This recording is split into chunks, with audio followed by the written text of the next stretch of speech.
India's most decisive fight back against Pakistan's state-sponsored radical Islamist terror. Till date, from Pakistan-occupied Jammu and Kashmir in the north to the southern part of Pakistan's Punjab province, Bahawalpur. This is how vast was the expanse, almost 400 kilometers plus, where Indian Army used its superior air power and missile power to punish Pakistan's state-sponsored radical Islamist terror. There have been counter-terror operations in the past, but this, unlike in the past, was not limited either in scale or scope. Operation Sindoor was also technologically the most robust and expansive. The mission was an air-to-ground operation involving the deployment of the Indian Air Force, the Indian Navy, and the Indian Army. For air, fully equipped Rafale Omni-Role fighter jets of the Indian Air Force operated from deep within Indian territory. These were supported by the Sukhoi 30 MKIs, air dominance fighters, and the Mirage 2000s multi-role fighters. Of course, there was also the mid-air refuelers and the AWACS, the airborne command, control and early warning systems in place. Of course, there were also the unmanned aerial vehicles. As far as the Indian Navy is concerned, it had the P-8Is, the flying frigate up in the sky, scanning multiple targets across the length and breadth of Pakistan. So this was India's multi-domain operation. But let's first talk about India's most potent and the latest weapon of war, the Rafale. The payload, it includes the Mica, the Meteor, beyond visual range air-to-air missiles, the Scalp, extended range cruise missiles. Of course, it's also armed with the exocet AIM-39 anti-ship missiles, but not in this role, and the precision-guided bombs that it has. It also has the internal 30mm cannon. The weapons that are on board the Rafales, the Scalp cruise missile, also known as the Storm Shadow. These are long-range cruise missiles designed for deep penetration strikes with ranges between 250 to 350 kilometers and more. Now, these are cruise missiles. They are almost hugging the surface, very difficult to detect on any radar. What's also extremely significant, it has two-stage detonation. It penetrates a hardened bunker and then it detonates. That is where it's very critical in destroying vital assets, vital points, bunkers, and in this case, the Subhanallah Masjid and the Markaz at Muridke. So both in Bahawalpur and in Muridke, the Scalps played a critical role. Let me also tell you about this long-range air-launched cruise missile with a range of, in some instances, close to 500 kilometers range. The warhead is a gigantic, a massive 450 kilogram Broch warhead. The launch platform, of course, is the Rafale. Now, the fact about this is the ability to penetrate even the hardened underground bunkers. Stealth features immense. It tremendously has the capability to avoid radar detection. And it's not just the Scalps that we're talking about. We're also talking about the Hammer, which is the highly agile modular munition extended range, as the name suggests. Now, these are bombs that are fired off the Rafale. So that's a kit that's fitted onto the 250 kilograms, 500 kilograms, and 1,000 kilograms bombs that can be then guided using either GPS or infrared or even a laser designator. Now, these were used against multi-storied buildings. They've been used extensively in the past in Libya, in Syria, and now, of course, in Pakistan.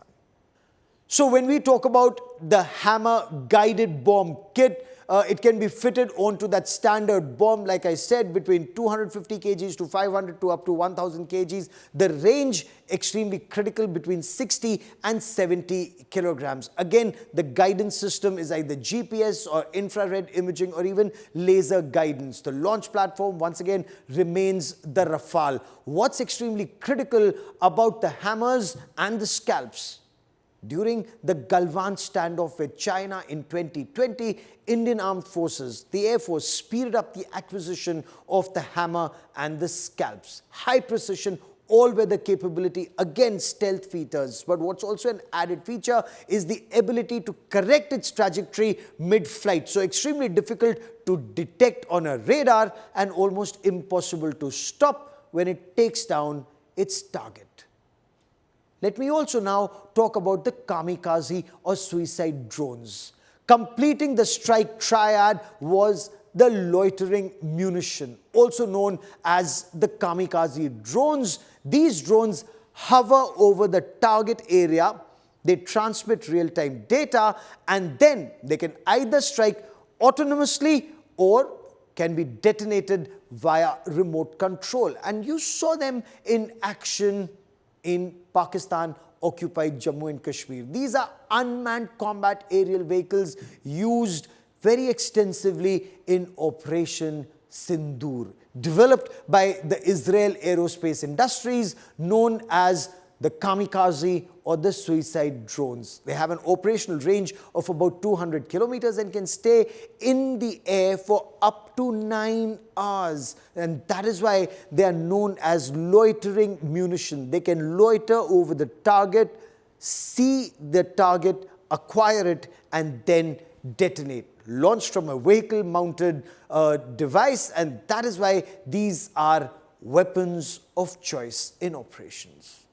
Now, the operation was to strike 9 locations across Pakistan-occupied Jammu and Kashmir, but not limited to POJK, also in Pakistan, or as some in Pakistani Punjab say, proper Pakistan.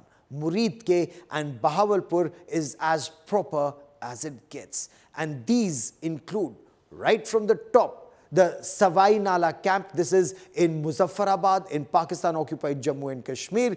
The Syed Bilal camp, again in Muzaffarabad. Then you keep coming down, the Gulpur camp, the Kotli camp, the Barnala camp, again keep moving south of Pir Panjal, the Bimbar and Abbas camp in Kotli in Pakistan-occupied Jammu and Kashmir, and now come down to Sialkot. This is the international border area. Barely 6 kilometers from the international border is the Sarjal camp. The 9 targets on the hit list included 3 extremely high-profile targets. Let's first talk to you about the Markaz Subhanallah at Bahawalpur, the headquarters of Jaish-e-Muhammad and a significant training facility for terrorists. Bahawalpur is deep inside Pakistan, the southern part of the Punjab province, and Bahawalpur is the headquarters of Jaish-e-Muhammad.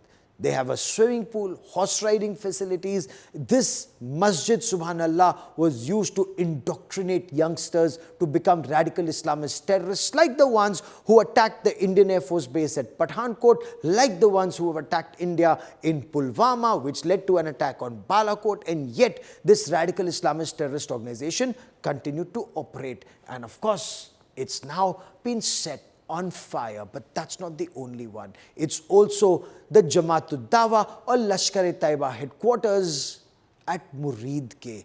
The professor of terror, Hafiz Muhammad Saeed, operated from here. India today has reported from this place. Now, Hafiz Muhammad Saeed is wanted in India for a series of terror attacks, from the Parliament attack to 26/11 Mumbai terror attacks. And this is one of the biggest terrorist organizations in the world. David Coleman Headley was a Lashkar-e-Taiba sleeper cell in the United States of America. That Captain Tahawwur Hussain Rana of the Pakistan Army was a Lashkar-e-Taiba sleeper cell in Canada. They are both convicted of plotting a terror attack in Europe, and now Tahawwur Hussain Rana has been sent to India, extradited to India to face trial in 26/11. He had also gone to Muridke, barely 50 kilometers from Lahore, just a couple of kilometers from the 4 Corps headquarters of the Pakistan Army. Incidentally, Bahawalpur also has the 31 Corps headquarters of the Pakistan Army. So imagine 2 top terrorist organizations were operating so close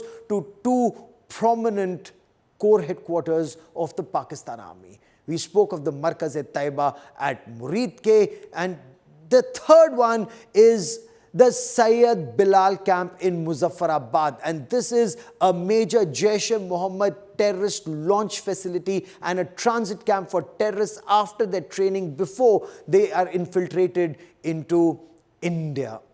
Pakistani army officers provided training to terrorists at this camp.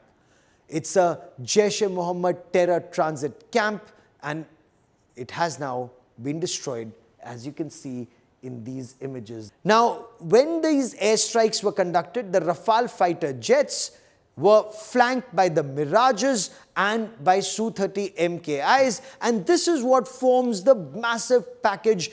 These fighter jets, they keep an eye on each other. One is leading the strike, the other is scanning the flanks like as the wingman, and then you have others who are there to protect these two entities from any hostile action. So it's a big package that is sent out. It also has the AWACS behind the eyes in the sky to keep an eye on all activity. Every aircraft that takes off from any airfield across Pakistan, every missile that's fired from anywhere across Pakistan is on the radar of not just the AWACS, not just the Rafales, not just the Sukhoi MKIs, but also the P-8Is, the long-range maritime reconnaissance aircraft of the Indian Navy. And that is how integrated the Indian warfighting capabilities are. They're all back at their bases, but they are once again, several of these aircraft are carrying out aggressive combat air patrols, protecting our skies from that radical Islamist terror state, Pakistan.